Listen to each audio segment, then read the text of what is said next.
Oh, can you hold up for one? I didn't know you guys were all waiting. All right, real quick.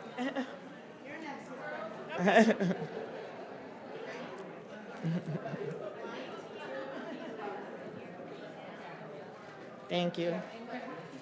Sure. Up.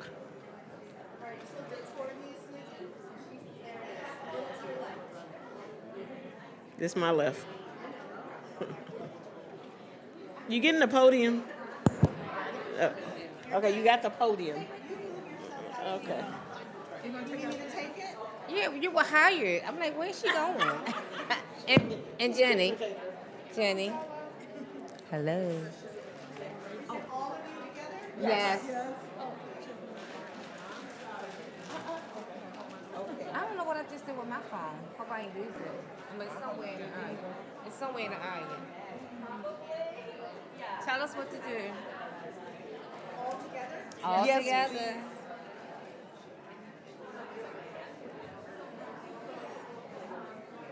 What to do?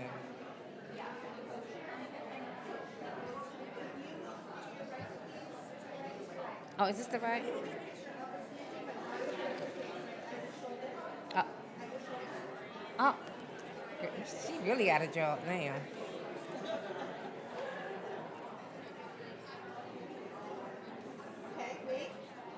It must be my phone. No, that's what phone is that?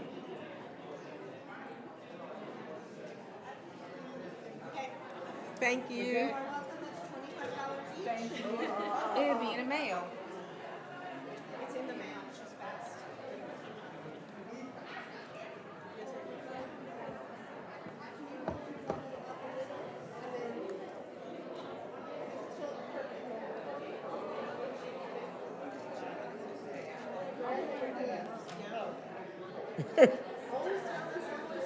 Ah.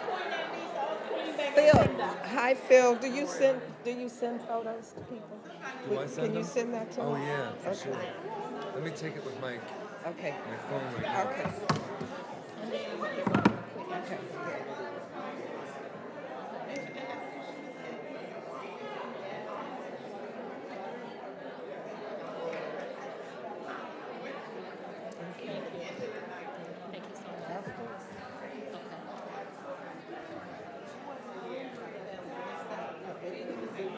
Take a few of them, because I blink.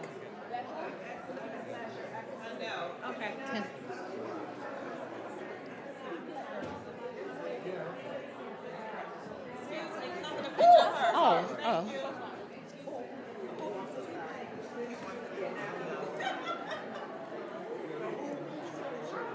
And I want one that just smiles for his dad, because.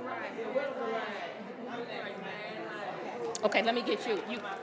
And I'll send it to you. Okay. Go ahead. I'll come after you. Let me get a me.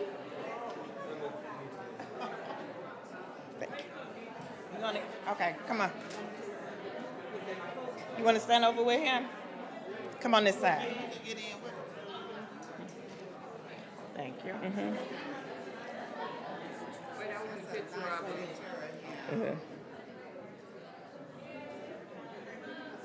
Thank you. Thank you. Oh. Am I tall enough to do this?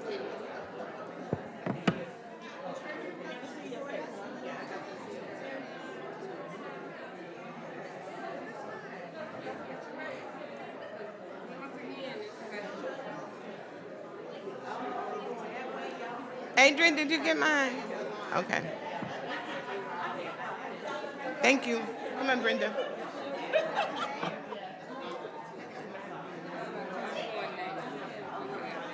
Is that fine?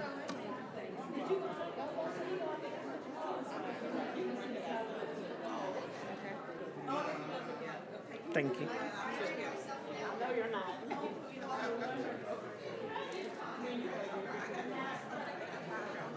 Can you see it? Yep, perfect. Okay, and then with your camera? You want me to get the seal? Yeah.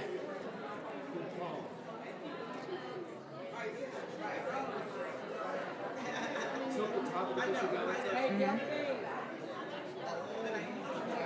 All right, you got it with your camera too? What's that? Did you get it with your? She's got it. Okay. Get her again. We're doing it together. All right.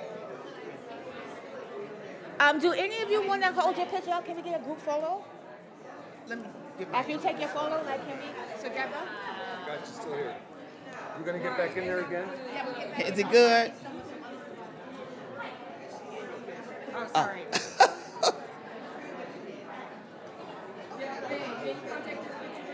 Got it. Could someone take a picture, please? I was here already. No, the line. I have been. I didn't know. I didn't know. Sorry, I didn't know.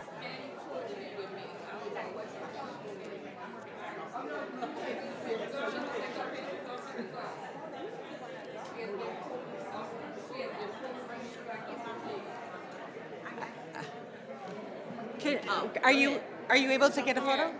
Yeah. Thank you. I thought so too. I'll take this. I've been standing here for forever.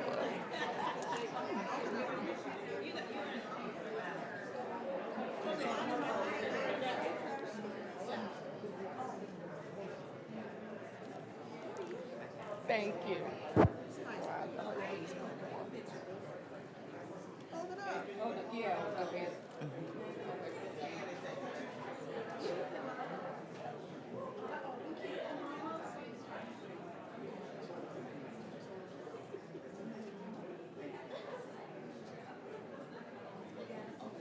Okay. Okay, thank you. Tommy's mine right here. Get that picture. There you go.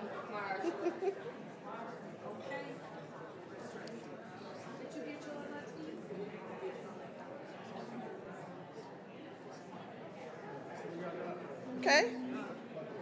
Thank you.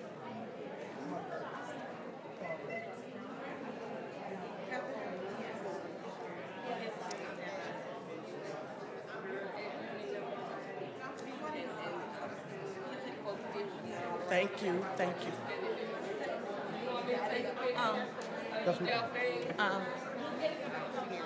Oh, you ready? Hold it, this child. I gave birth to this baby. Hold my baby up. Yeah. Look.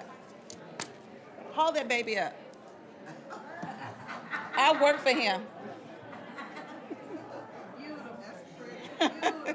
Thank you, George. Thank you, George. Thank you, George. Thank you. Hey, I deserve all that.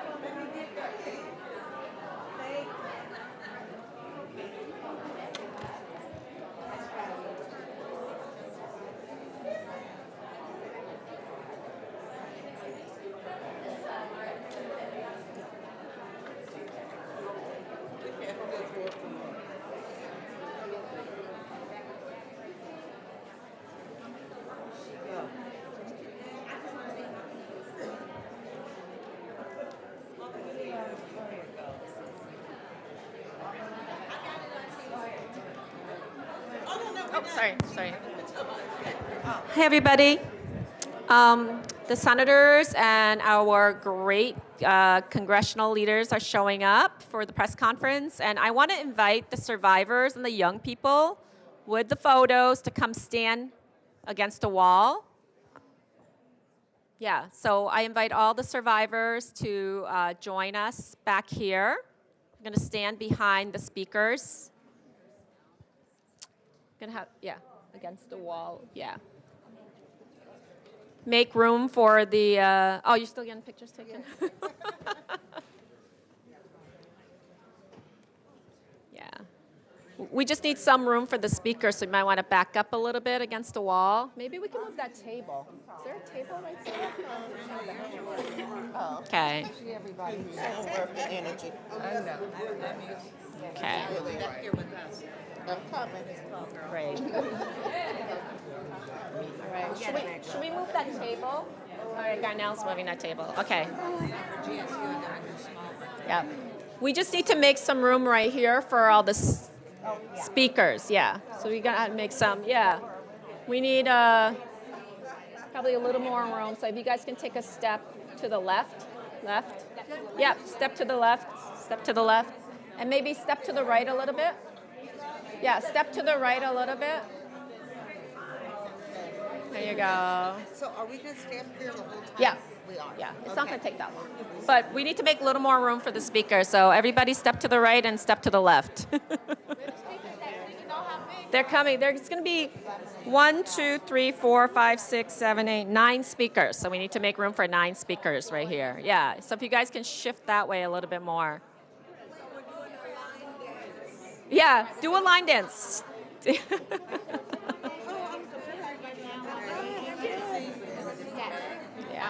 Okay. Probably if I wait for your speakers. How are you? But she doesn't have her own chance. Maybe she does. You know what?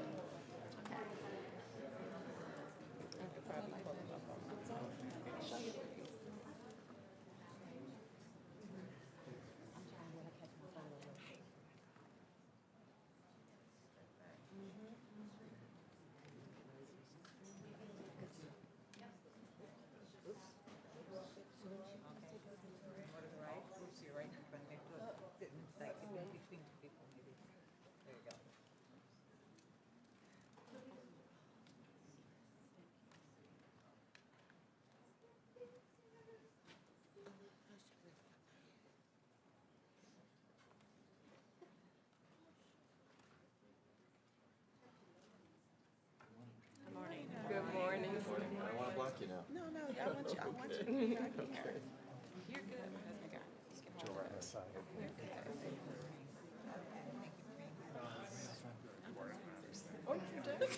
That you had to say it like that.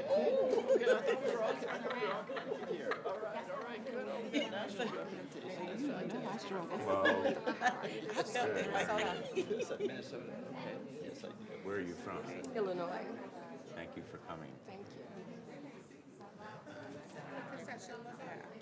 Yeah. Do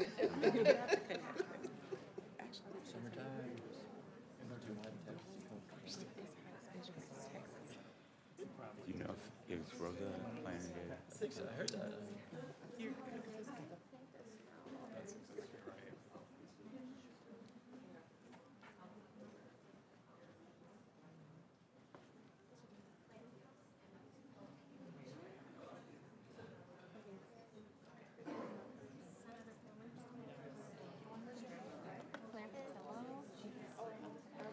Thank you so much. Thank you for coming. Yeah, it really means a lot. Were you at the vigil last night? It was really powerful. Listen to Fred. Oh my gosh. All of the speakers. And Maxwell Frost. Okay, I'm all for president. Let's go.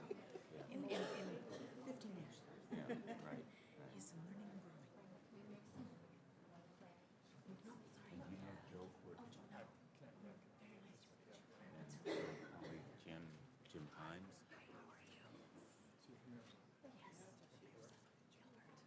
And Senator Blumenthal, she is leading the Junior New Cash Alliance this year. Thank you for being here. As well. I think we need to get a little stool for you. We always hope. I know. Maybe Carl will do it. And then, All right, but anyway, let's find a spot for Cal here.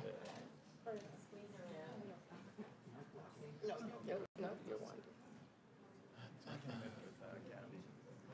Classmates in 06. Amazing.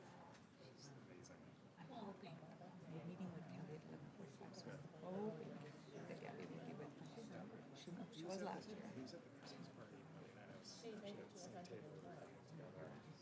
She wasn't with him at that point. No. But she moves around. She was there last night. Oh, good. Well, then she's here. I'm Yeah. Hi. Good morning. Good morning, Senator. Here? I don't know. They told me to come up here. Hey, how are you guys? Ready? Do you want to get started and you can just spot your colleagues as they arrive? Okay, great. You ready? Yeah. You're up. Welcome, everyone. I'm really proud to be with my colleagues from Connecticut, but most important, with all of you who know firsthand the agony and grief of gun violence. And every time I see these pictures, I am just so struck by your courage and strength to be with us as you do consistently. Last night I was at the vigil, and I have to admit, there are moments and days when I lose hope. I think all of us go through that feeling. But your being here and last night at the vigil were energizing and inspiring, and we are not giving up. We are not going away. We are not abandoning gun violence prevention. And as Fred Gutenberg said last night, we're going to make trouble, good trouble. Yes. Good trouble.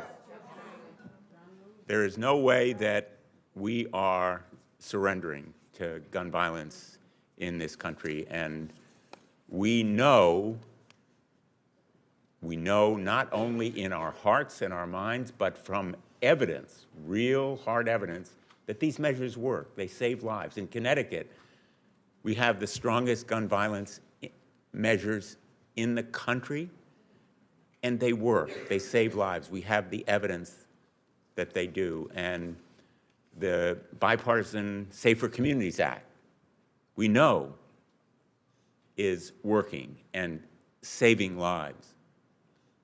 I give a lot of credit to my colleague, Chris Murphy, who will talk right after I do, for that measure. But we are united in our determination to move forward on measures that, quite honestly, nobody should be against. Right. Background checks to stop dangerous people from having guns. Red flag statutes. Red states, blue states have them now. They save lives. Ghost gun bans. I authored a ghost gun ban this year. Ghost guns are killing people, as we know from our most recent experience, just within the last few days.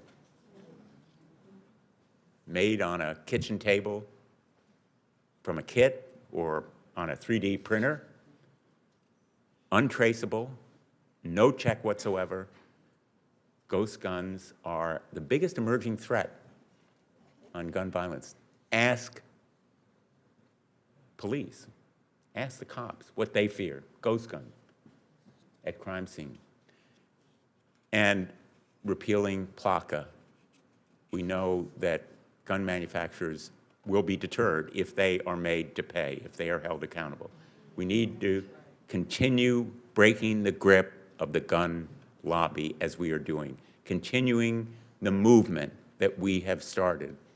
All of the groups that are represented here today, most especially Newtown Action Alliance, but Sandy Hook Promise, Moms Against Gun Violence, Everytown, Giffords, we have a movement that we've built that will enact more state laws, that will continue this fight, that will bring us an Ethan's Law at the national level, and that will vindicate all of your hard work, all of the tears, reliving the tragedies as you do every time you come here and remind us of our obligation. It's not just an opportunity, it's an obligation. And your being here is a powerful reminder of that obligation to stop gun violence in the United States of America. I'm going to now yield to my great colleague and champion, Chris Murphy. Thanks. Well, thank you all for being here. This is always a heavy day, but a very important day. I want to thank the team that puts this week together, but really I want to thank all of the mothers and fathers and brothers and sisters who are standing up here, who have found a way to both deal and process with this immense grief that none of us who serve in elected positions can ever understand, and do it at the same time that you are speaking truth to power in a way that is making a difference.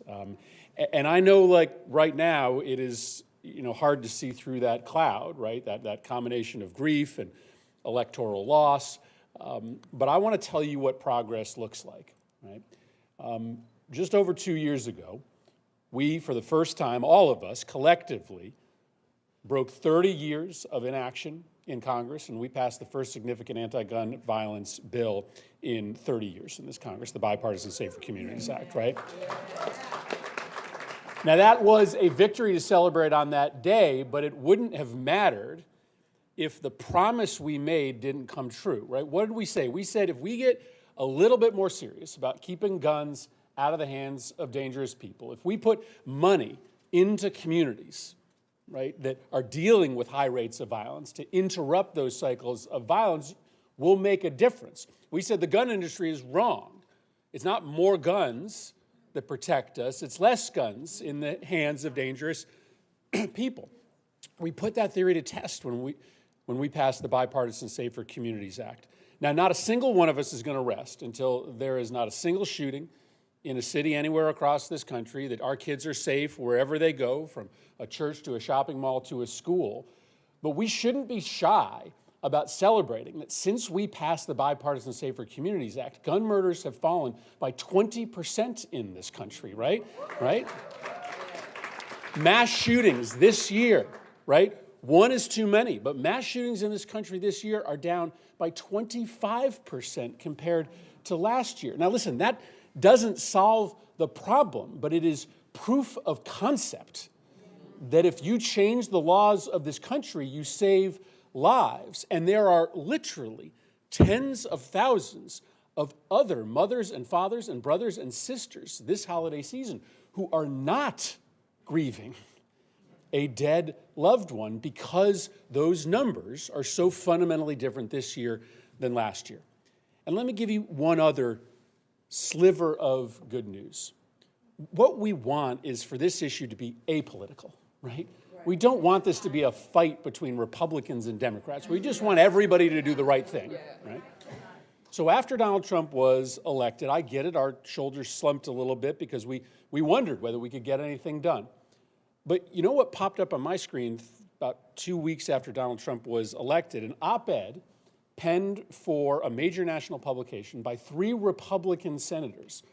Now, I didn't ask them to do this. Nobody asked them to do it. They did it on their own, and they wrote an op-ed saying that the Bipartisan Safer Communities Act was a great bill, it's working, and everybody should leave it alone, right?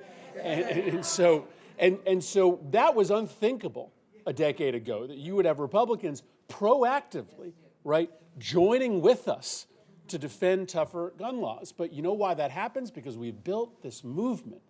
And we didn't stop building the movement when things got tough. Right? Even when we knew that it was going to be a slog federally, we said, you know what? We're going to use that time to recruit more people to our ranks so that when an opportunity comes that we can pass something like the Bipartisan Safer Communities Act, we're ready for it. We'll use that time to build relationships with Republicans so that we one day can get to a point where they will celebrate these achievements as they did. And so I get it that things are hard, things are tough, but things are a lot different today than they were 10 years ago. And there's one reason and one reason only for that. It's because of all of you. It's because all of you have decided that this is a cause that is worth investing in, whether you win on a Monday or you lose on a Monday, right? Because it's just too important not to keep the fight up, no matter how hard, no matter how many obstacles are in your way. So I'm really proud of the progress we have made. I think it's important to celebrate that progress, and I'm just deeply thankful to everybody here who has been a part of it. We have such an amazing group of champions from Connecticut, but from all over the country in the House of Representatives, and the leader of our state's delegation who fights so hard on behalf of our kids, Congresswoman Rosa DeLauro.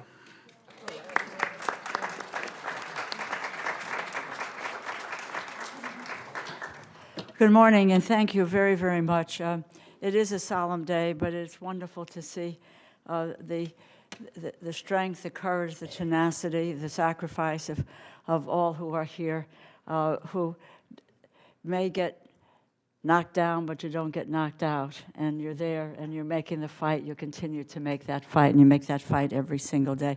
I want to say a thank you to my colleagues who I serve with, and you know, I think as a delegation, we're fierce champions of the issue of gun violence, and indeed, you know, so proud of the legislation that has been authored by Senator Murphy.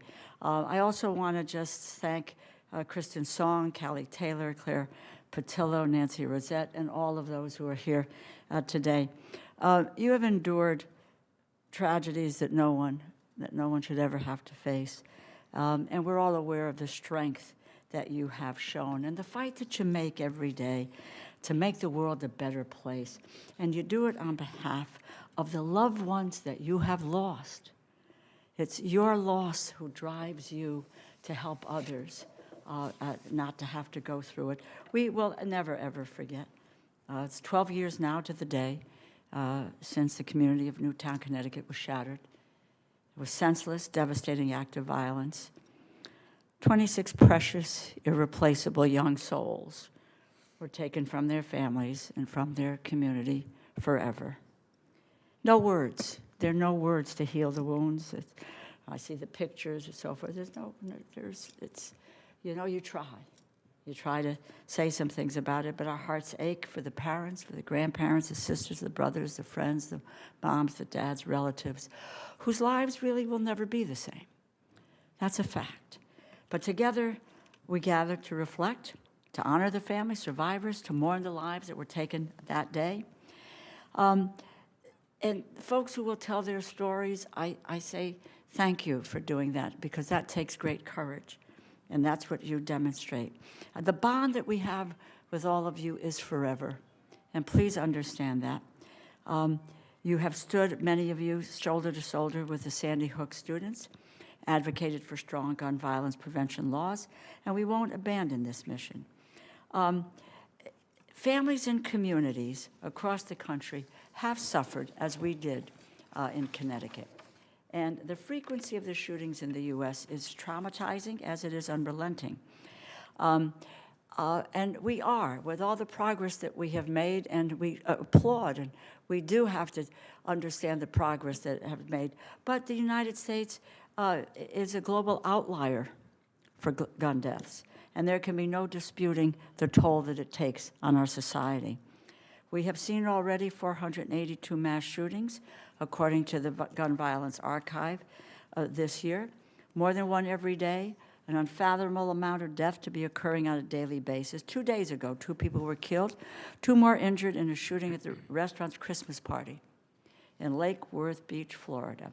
The quote, "We were all just celebrating Christmas together," the owner said. Quote, "You keep feeling like you're just going to wake up, and this is just a nightmare." But it's not a nightmare. It is a reality. And it is the foreseeable consequence of the Congress's consistent failure to act. We have acted in some regards, but we do have a first responsibility as lawmakers to protect the citizens of this country.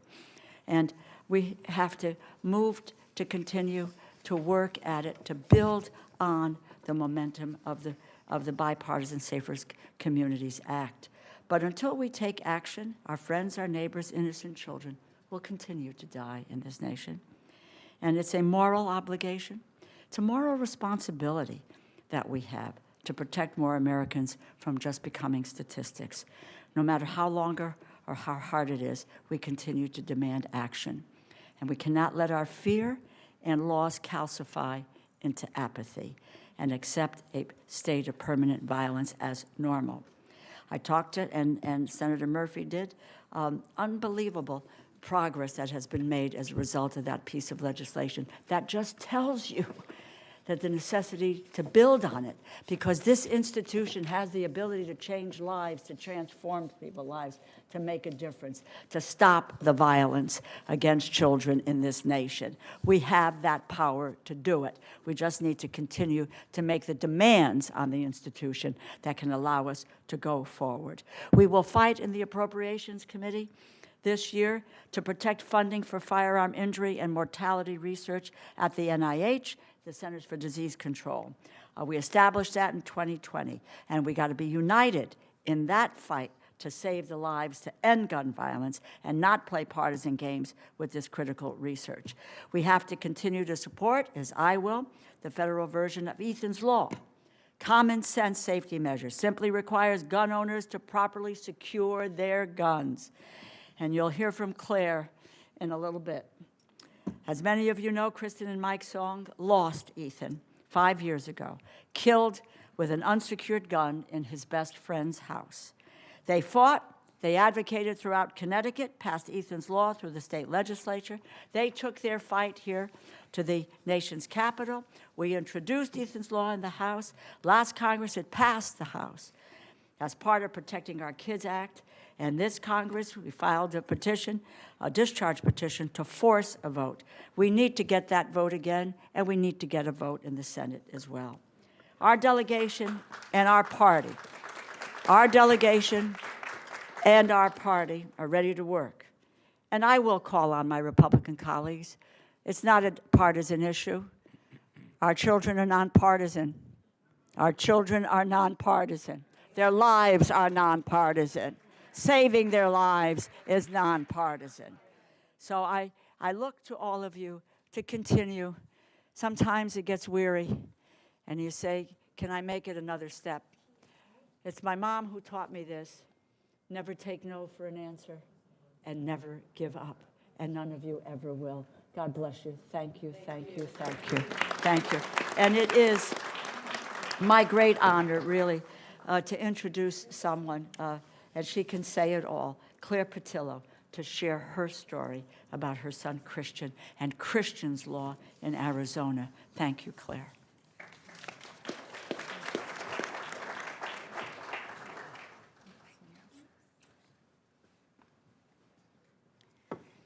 Thank you. Good morning. My name is Claire Patillo. Our son Christian died in Arizona on September 5th, 2021, from an unintentional gunshot while staying the night at a friend's house. This has been a devastating loss for our family, as we know Christian's death was preventable if only that gun had been properly secured. We know we can't bring Christian home, but we can help protect the next child and family from suffering such a preventable tragedy. We understand that guns are an emotional issue in America. We believe that gun owners can be required to properly secure their firearms without infringing on anyone's right to own one, be responsible, or be held accountable. To put this into perspective, here are a few things to consider. Guns continue to be the leading cause of death for children and teens in the United States of America. The Child Fatality Review is an annual exercise by the Arizona Department of Health Services in which teams of medical professionals and public health officials examine every death of a child from birth to age 17. This year's report showed a staggering 171% increase in children dying from guns over the past decade. According to RAND's recent report on the efforts of child access prevention laws, their research shows strong evidence that safe storage laws reduce unintentional shootings, suicide, and violent crimes. My husband, Bruce, and I decided we can't stand idly by when we know so many children live in homes with access to unsecured guns. Children are innocent, curious, impetuous, and loved. They are developing and learning. They will make mistakes. This is why we are working with Kristen and Mike Song to fight for and pass Ethan's Law. This law will help save lives by protecting and preventing children and teenagers from gaining unauthorized and unsupervised access to guns. If Ethan's Law had been enacted in 2021, our beloved Christian might still be alive. Please don't think this can't happen to you. That was our mistake. I ask you to look in the eyes of your children, grandchildren, nieces, nephews, and any other children in your life, and then ask yourself, could it happen to them? The answer is, unfortunately, yes. Please join us in supporting common sense, in supporting Ethan's Law. Thank you. Great job. Thank you. I'd now like to introduce Congressman Himes. Thank you. Thank you, Claire. And and a big thank you to all of you. I come to this event every year because you deserve to be upheld and thanked and cherished for the strength that you show to get things done, to make this world a better place. I remember, as so many of you, particularly from Connecticut, do, when we learned about the violence at Sandy Hook. It was actually a day just like this one, sunny and cold, and I was at lunch and I looked up at the screen, CNN, and it said, 26 innocents killed, 25 miles from my house. My first thought was, that can't be right. That can't be true in Connecticut. That can't be true in the United States. That cannot be true amongst people of goodwill, of human beings. But of course, not only was it true, but this happens every day, more than every day. Mm-hmm. And it's not just the mass shootings.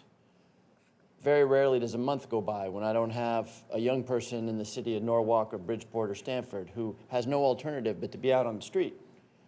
And as a result, they get involved in things that ultimately lead to violence. And of course, tens of thousands of Americans lost to suicide, which is an indictment of our commitment to mental health. And by the way, some easy things too. We've talked about safe storage. And so sadly, this is the world we live in, where this is what happens every single day. And when I look back on Sandy Hook, I still think about this. I couldn't do what you did.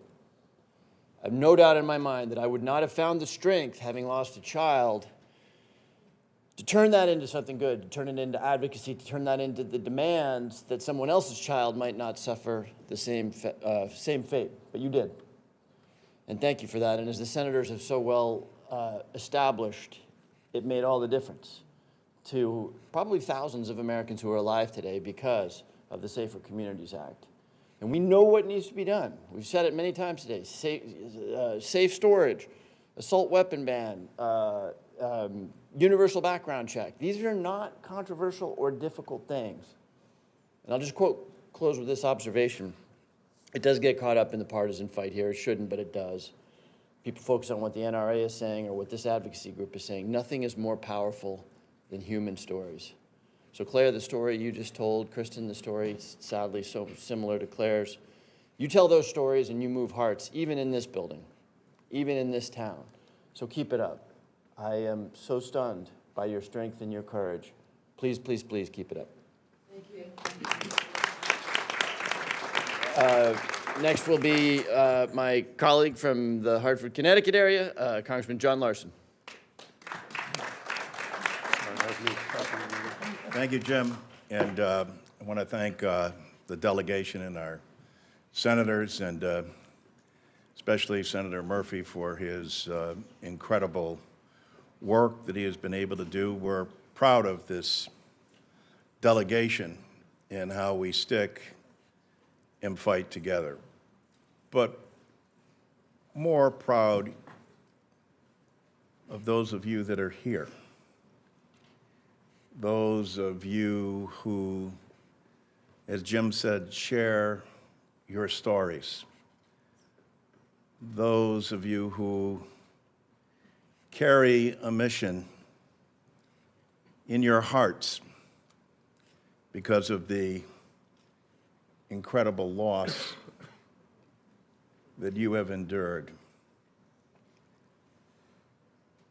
What's transpired in this country, as you've heard the senators enumerate and the deaness of our delegation go through in terms of the numbers, is a blood stain on our democracy. Yes. And what's going to change it? As hard as we will work on legislation, actually is the work that all of you do. In Hartford, Connecticut, Mothers United Against Violence are the ones that are making the change. Mothers who've lost their children. Mothers that know that hurt and impact and know that it's got to happen from the bottom up. You come into a press conference like this and look around the room and you can't help but notice that the real change is going to come through your efforts, through your commitment, through your help. It's written on your faces and forever carried in your hearts, and we will always be with you. I'd like to introduce my colleague, Joe Courtney.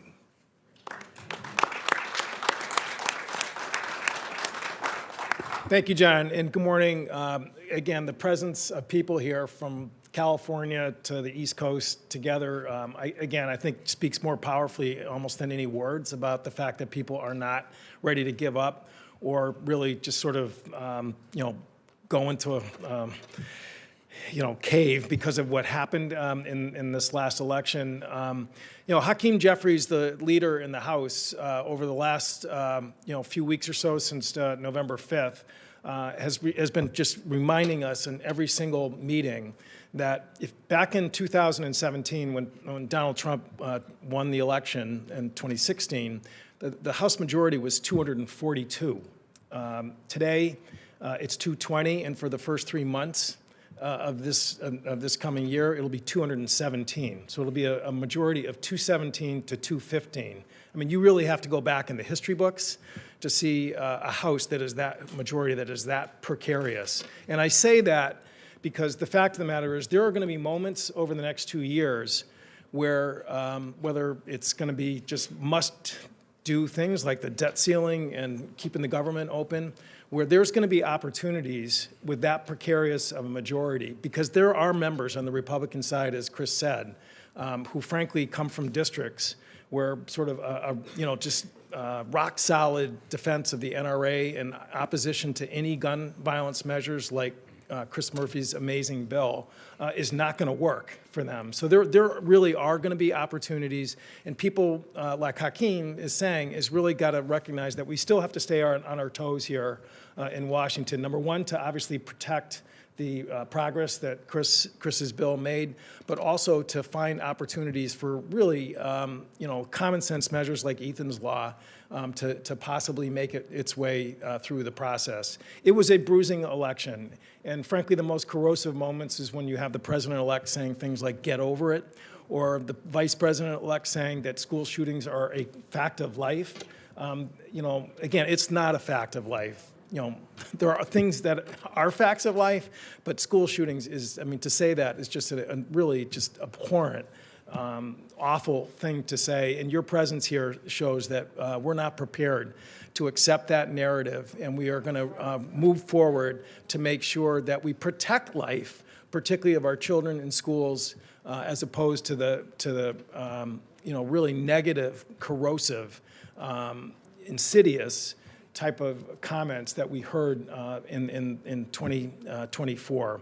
So again, thank you for being here, and obviously for the families, spokesmen who are here to address us. And I'd like to again now yield to Nancy Rosette, who is going to again share her thoughts this morning. Thank you.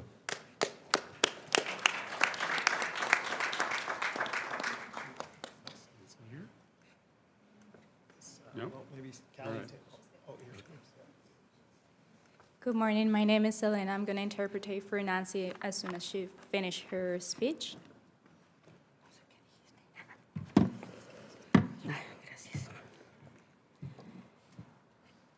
Disculpen si me rompo, pero diciembre es un mes muy doloroso para mí. Mi nombre es Nancy Rosete. Vengo del Estado de México.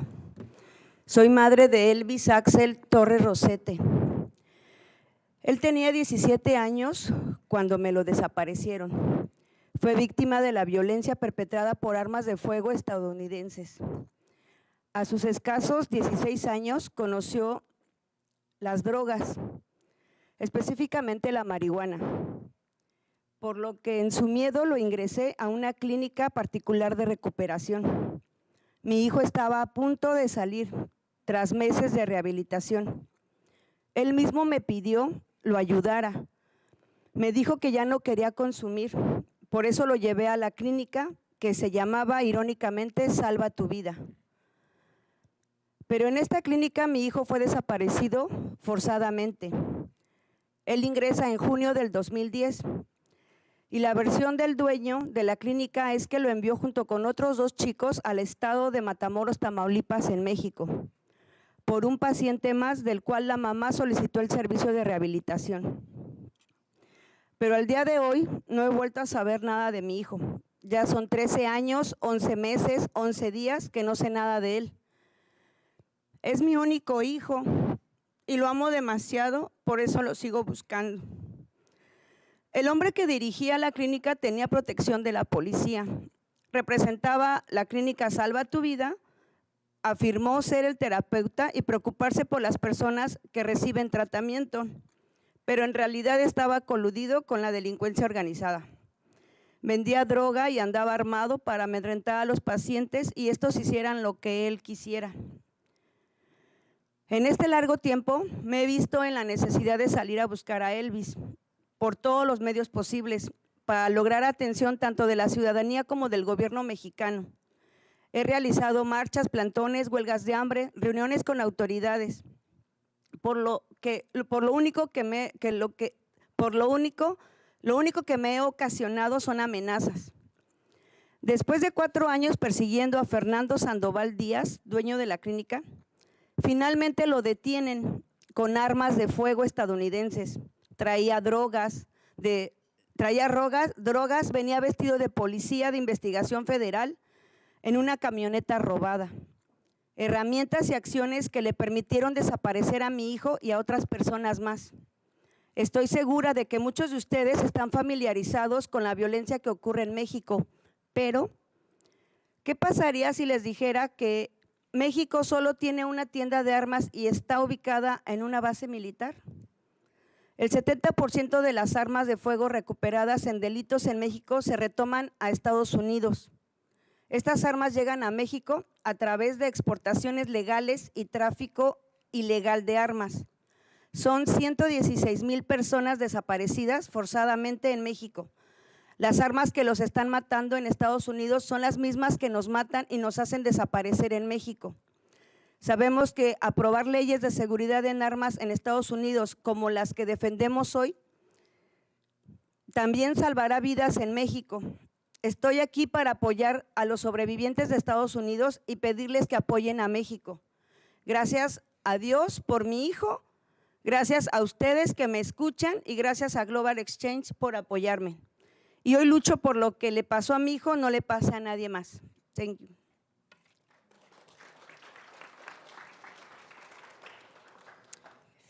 Forgive me if I'm breaking, but December is a very painful month for me. My name is Nancy Rosete. I come from the state of Mexico in Mexico. I'm the mother of Elvis Alex Rosete. He was 17 years old when he disappeared in December 2010. He was a victim of violence with American firearms.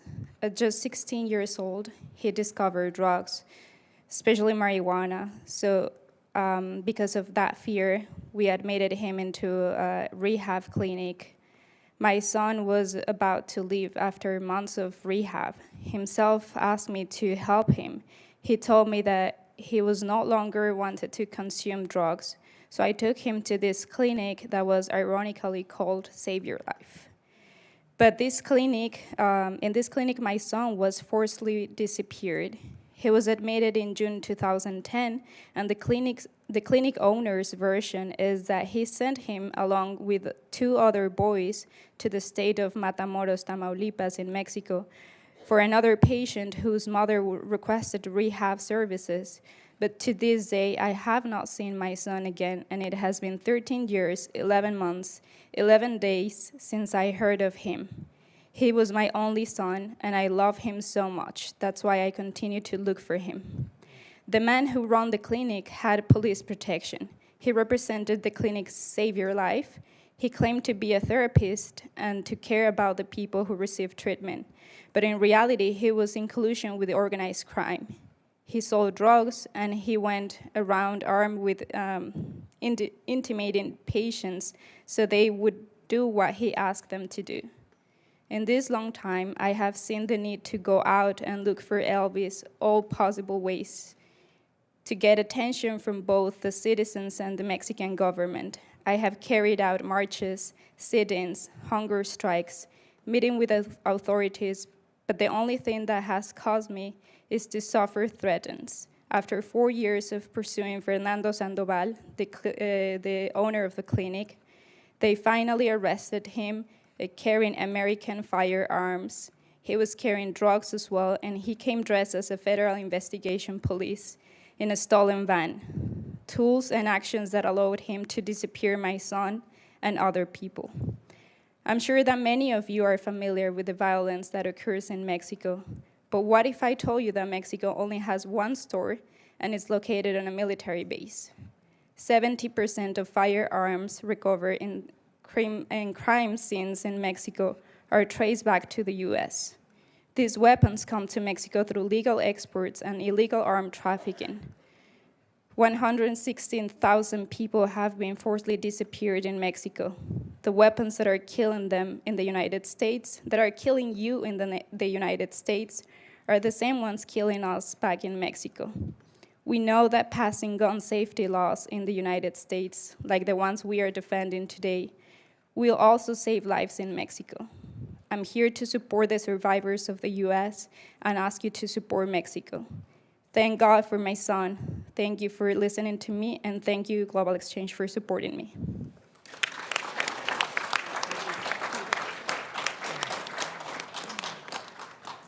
We're going to hear now from Callie Taylor.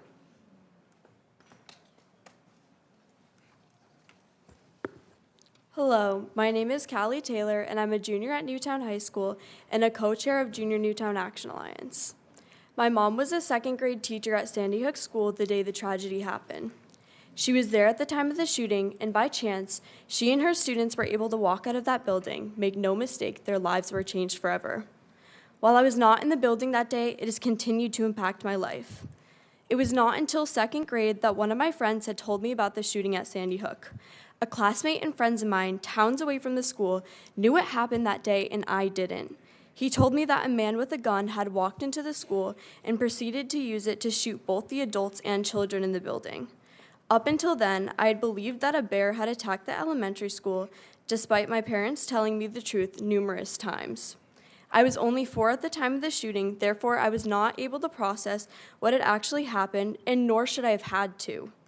No child should have to hear about others their age being murdered while in school by a man with a gun, a weapon that has the capacity to rob the lives of such innocent children. When I came to more of an understanding as to what happened, I began to view things a little differently. When I was in 3rd grade, I was scared to go to the bathroom. The school that I went to only had one bathroom on the side of the building where the 3rd grade classrooms were. This bathroom had a window in it, which seemed so insignificant, but for this very reason, I avoided using the bathroom whenever I could. I feared that someone would come in through the window while I was in there and try and harm me. I will not accept the fact that kids do not feel safe in school. School should be one of the safest places, a place where you are free to learn and grow. While everyone's connections to gun violence may be different, it is vital that we all come to an agreement that it can and will impact everyone if we make no effort to do anything about it. While lockdown drills in school not being a place of safety is all my generation's ever known, this is not the way it should be. We have the power to change this for our future generations and should pour our energy into making not only schools, but our communities safe places free from gun violence. I want to live in a society that places a higher value on children than guns. I stand with other students from Newtown and beyond to urge Congress to make passing life-saving gun bills a priority so that guns are no longer the #1 killer of children and teens in America. Thank you.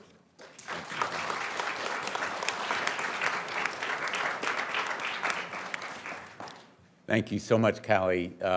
Your presence here shows us one of the really important facts. In these 12 years, a whole new generation has come of age. The young people who were at Sandy Hook, 4 years old, are able to vote.